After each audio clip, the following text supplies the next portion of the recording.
Mas bem, retomando o argumento de Parmênides, tem algumas coisas que a gente pode estudar de forma estática. Por exemplo, essa toalha, que eu uso para limpar a mão, né? Eu preciso, para conseguir compreender a sua existência, eu preciso pensar o processo de transformação pelo qual ela está passando agora? Preciso? Ué, ela é e está a toalha, sim ou não?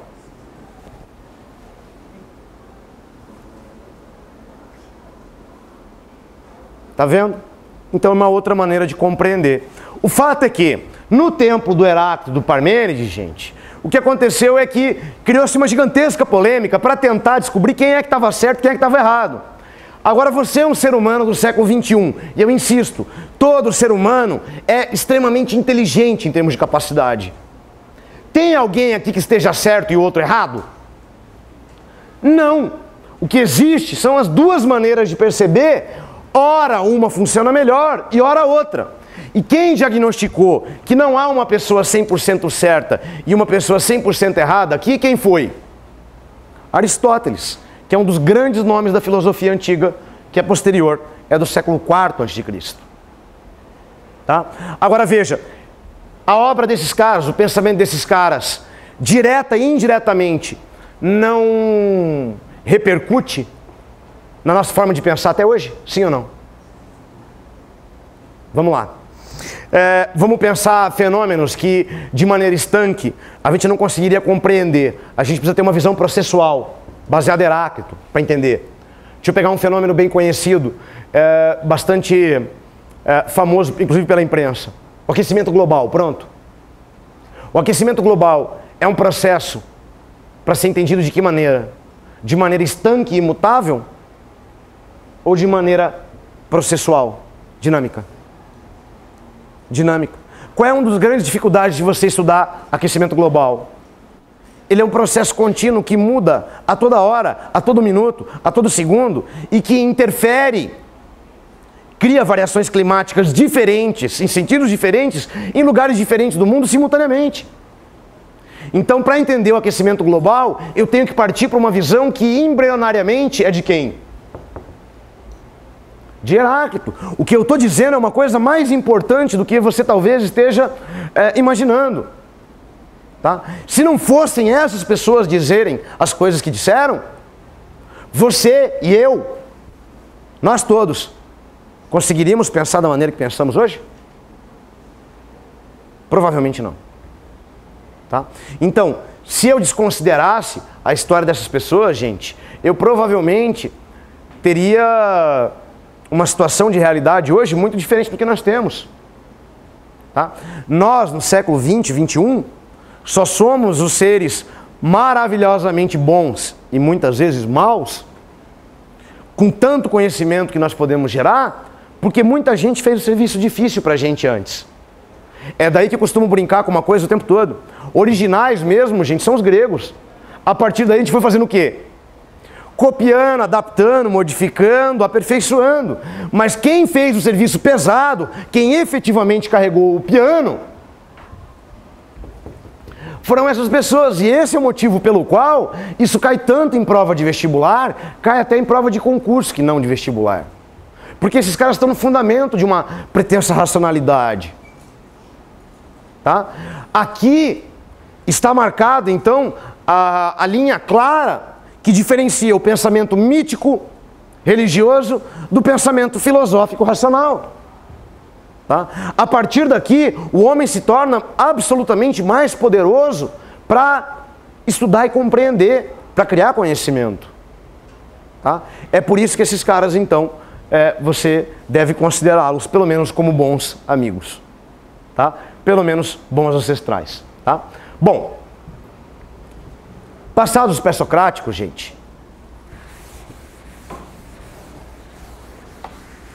eu já vou apresentar para você, para a nossa próxima conversa, os tais sofistas. Tá?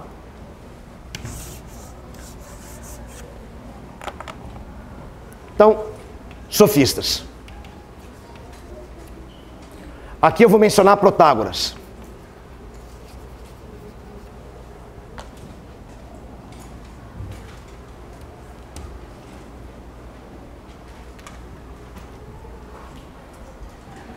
Muito bem.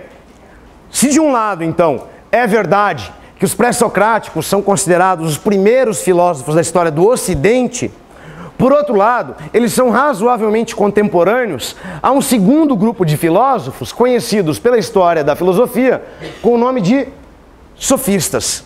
Quem eram os sofistas? Bom, se eles são um grupo de filósofos diferentes, isso já indica que eles vão ter preocupações diferentes também, não é verdade? Senão eles seriam considerados pré-socráticos, é ou não é? Porque os sofistas estão dados em separados na história, apesar de temporalmente estarem muito próximos aos pré-socráticos. Todos são mais ou menos da mesma época. Porque os sofistas, gente, eles mudam o foco prioritário das preocupações da filosofia. Enquanto que os pré-socráticos se preocupavam lá com a origem das coisas da natureza, do universo, os sofistas, seguidores de Protágoras, criavam um outro encaminhamento para a filosofia, né? Protágoras, pelo menos como personagem, gente, ele é muito famoso por uma afirmação.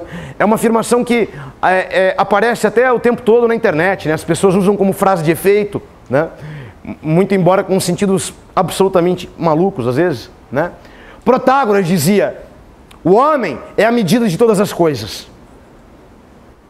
Veja, compare o que Tales diria com o que diriam Protágoras.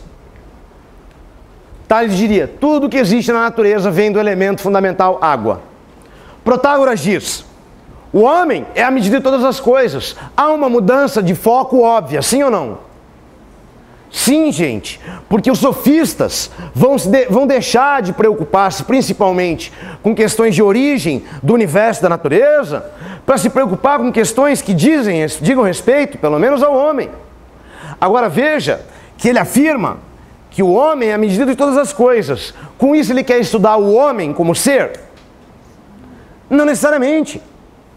Ele está dizendo, se o homem é a medida de todas as coisas que existem, inclusive como forma de conhecimento, são e estão a serviço de quem? Do homem. Então nós temos que utilizar esse conhecimento, talvez menos do que para compreender a origem das estrelas, da lua e da terra, mas mais para compreender o quê? O que a gente pode fazer para o homem viver melhor.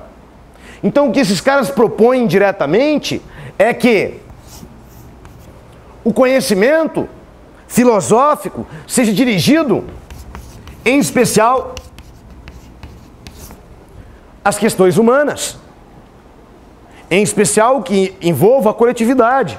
No caso, nasceria a filosofia política. A política, gente. Protágoras é conhecido como inaugurador da política. Por quê? Ele entende que, enfim, é legal compreender de onde vêm as coisas todas que existem no universo. Mas também é importante a gente aplicar essa capacidade de conhecimento que a gente tem para aperfeiçoar a vida em coletividade. É por isso que os sofistas têm a fama histórica de serem filósofos que trabalhavam quase que exclusivamente com política. Na verdade, eu já vou te contar um acessório dessa conversa importante até.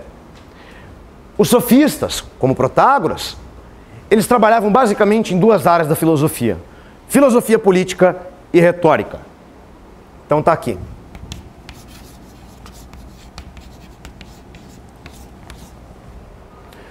O que é para eles, e será para nós até hoje, a tal da retórica? A retórica é a arte do bem argumentar, a fim de convencer. É uma espécie, então, tá, gente? É uma das maneiras de você trabalhar filosoficamente a linguagem. O que fazem os estudos em retórica até hoje? Os filósofos estudam a utilização da linguagem a fim de que a pessoa que a utiliza consiga utilizá-la da melhor maneira possível em termos de clareza, coesão, para convencer um auditório de alguma coisa. Você consegue ver que há uma ligação íntima e quase que obrigatória entre política e retórica, sim ou não? Sim. Então, na prática, não que os sofistas trabalhem com áreas muito diferentes entre si, porque há uma conexão grande e importante entre tudo que eles dizem. Porque, enfim, grande parte do ofício da política não é convencer, vou chamar aí geralmente a comunidade, né? de alguma coisa? Ou de algumas coisas? Então sim, os sofistas são aqueles filósofos que inicialmente se preocupam com política e retórica.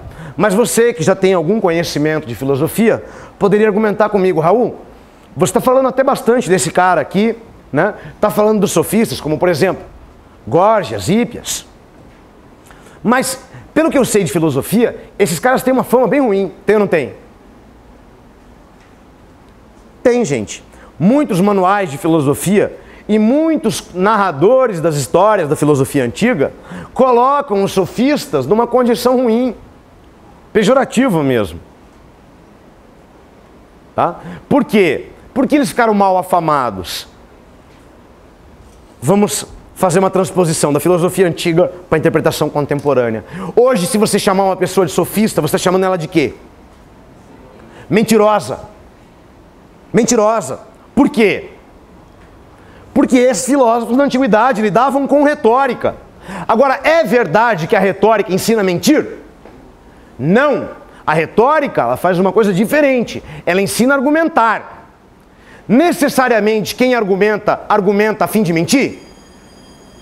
Não necessariamente. É o caso, inclusive, da maior parte dos sofistas, gente. Eu não consigo afirmar para você que o objetivo deles era manipular ninguém. Pelo contrário, muitas vezes não. Tá? Mas eles têm essa péssima fama por quê? Porque eles são rivais de um grupo de filósofos que a gente vai conhecer na próxima aula, que são os socráticos, conhecidos como os fundadores efetivos da filosofia ocidental. Não os primeiros, mas os fundadores principais. Beleza? É isso. Tchau, até a próxima.